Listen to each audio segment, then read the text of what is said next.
Hi friends, ఎలా ఉన్నారు? సర్వానంద్ గారి నారి నారి నడుమ మురారి సినిమా యొక్క ట్రైలర్ అయితే రిలీజ్ చేశారు. బేసిక్ గా చాలా లేట్ గా రిలీజ్ చేశారు. ఈ పాటికి రిలీజ్ అయి ఉండాల్సింది. నేనైతే ఒకనొక స్టేజ్ లో ఈ సినిమా రిలీజ్ అవుతుందా లేదా అనే డౌట్ కూడా పడ్డా. సో ఫైనల్లీ ట్రైలర్ అయితే రిలీజ్ చేశారు కాబట్టి ఖచ్చితంగా మూవీ అయితే రిలీజ్ అవుతుంది. ఎందుకో ఈ సంక్రాంతికి చిన్న రెండు సినిమాలు కూడా హిట్ అవుతాయని నాకైతే అనిపిస్తుంది. అనగనగా ఒక రాజు కానివ్వండి, నారి నారి నడుమ మురారి కానివ్వండి. బేసిక్ గా బాస్ సినిమా మనశంకర వరప్రసాద్ గారి ఇవాళ ప్రీమియర్స్ ఉన్నాయి. సో రిజల్ట్ అయితే వచ్చేస్తుంది. ప్రీమియర్ చూసి వచ్చాక రివ్యూ పెడతాను, ఖచ్చితంగా రివ్యూ చూడండి. అండ్ అలాగే మన ఛానల్కి సపోర్ట్గా ఛానల్ అయితే సబ్స్క్రైబ్ చేసుకోండి. అండ్ వీడియోకి ఒక లైక్ అయితే కొట్టండి. మీరు కొట్టే ఒక్క లైకే మన వీడియోని బూస్ట్ చేసి ఇంకో 10 మందికి అయితే చూపిస్తుంది. ముందు ట్రైలర్ ఎలా ఉందో చూసేద్దాం, ఆ తర్వాత సినిమా ఎలా ఉండబోతుంది అనేది మాట్లాడుకోవచ్చు. సో ట్రైలర్ చూసేద్దామా? రెడీ. ఇలా ఒకసారి అమ్మాయిలతో ఆంటీలకి జాగ్రత్త. గర్భిణీ స్త్రీల దగ్గర డబ్బులు తీసుకోనమ్మా. నేను ప్రెగ్నెంట్ కాదు.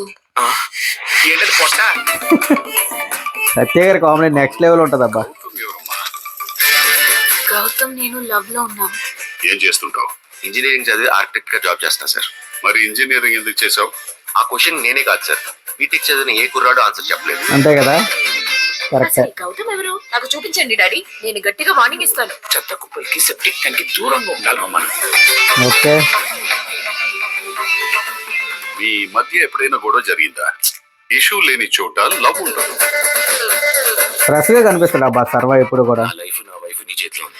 నువ్వు చేసిన పని నిత్యకి చెప్పేసి నా దగ్గర నిజం ఎందుకు దాచా? Okay, two love stories. పోవాలంటే మందు ఒక్కటే మార్గం. ఓహో, మాకు తెలియదే. సునీల్ గారు కూడా ఉన్నారు. మంచి డీల్ చేద్దాం. రాజా గారు పాట పెట్టు. రాజా గారు పాట వద్దులే మావా, కేసులు వేస్తున్నాడంట. కరెక్టే కదా.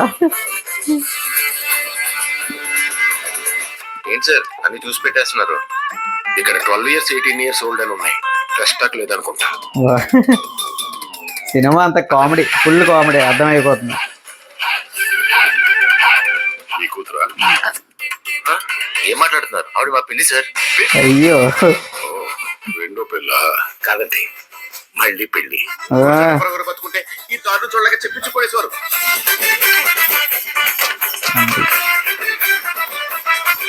ఏంటి ప్రాబ్లం? సత్య గారికి ఫుల్ లెంత్ రోల్ లో ఉంది. పిల్లలు పుట్టట్లేదంట. నెల తిరగకుండానే నెల తప్పాలంటే పొద్దున్నే లేవగానే అంకుల్.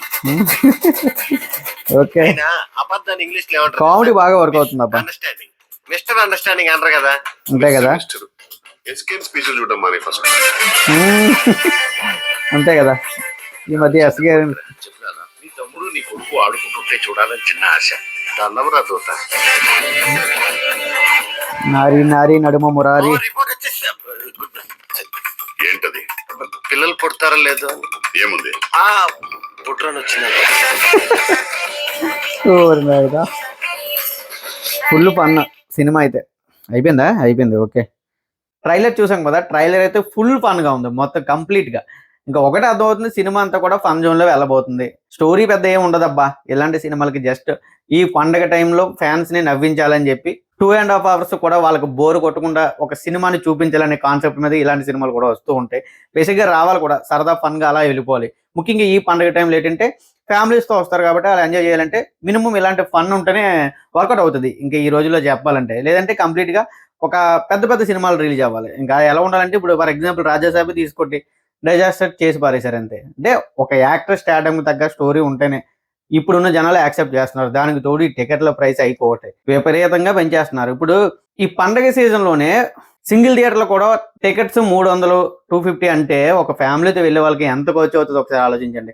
మరి వాళ్ళు ఏం ఆలోచించట్లేదు, ఎందుకంటే వాళ్ళకి కూడా థియేటర్స్కి ఎవరు రావట్లేదు. మెయిన్లీ ఈ పండగ టైంలోనే ఎంతైనా సరే వస్తారు కాబట్టి ఈ టైంలోనే క్యాష్ చేసుకుందని చెప్పి వాళ్ళు అయితే ఆలోచిస్తున్నారు. సో ఎనఫ్ ఏదైనా కానివ్వండి, ట్రైలర్ అయితే చాలా బాగుంది, ఫన్ గా ఉంది. నాకెందుకో ఈ సంక్రాంతికి ఈ అనగనగా ఒక రాజు, ఈ నారి నారి నడుమ మురారి సినిమాలు అయితే కంప్లీట్ ఫన్ జోన్ లో ప్రతి ఆడియన్స్ ని కూడా ఎంగేజ్ చేస్తాయని ఫీలింగ్ అయితే కలిగిందబ్బా. మరి అంటే మనశంకర వరప్రసాద్ గారు పోతుందా అన్నా అని అంటే నేను అలా చెప్పలేదు. నా ఉద్దేశం ఏంటంటే ఈ రెండు సినిమాలు కంప్లీట్ గా ఫన్ జోన్ లో ఉన్నాయి. ఇప్పుడు మనశంకర వరప్రసాద్ గారు అనేది ఖచ్చితంగా ఒక స్టోరీ పిక్చర్ అవ్వాలి. ఇప్పుడు చిరంజీవిని వెంకటేష్ గారిని పెట్టి, నయనతారని పెట్టి ఇలాంటి కామెడీ జనరేట్ చేస్తే తెలుసు కదా ఏం చేస్తారు ఆడియన్స్, అదే చేస్తారు. సో నా ఫీలింగ్ అయితే అదనమాట. సో ఇంకా 4 సినిమాలు అయితే ఉన్నాయి. 4 సినిమాలు కూడా హిట్ అవ్వాలని అయితే కోరుకుందాం. నైట్ కి మనశంకర వరప్రసాద్ గారి ప్రీమియర్ చూసి వచ్చి రివ్యూ అయితే పెడతాను. ఖచ్చితంగా రివ్యూ చూడండి. వీడియో నచ్చితే ఒక లైక్ అయితే కొట్టండి. Thank you guys, thanks for watching. జై హింద్.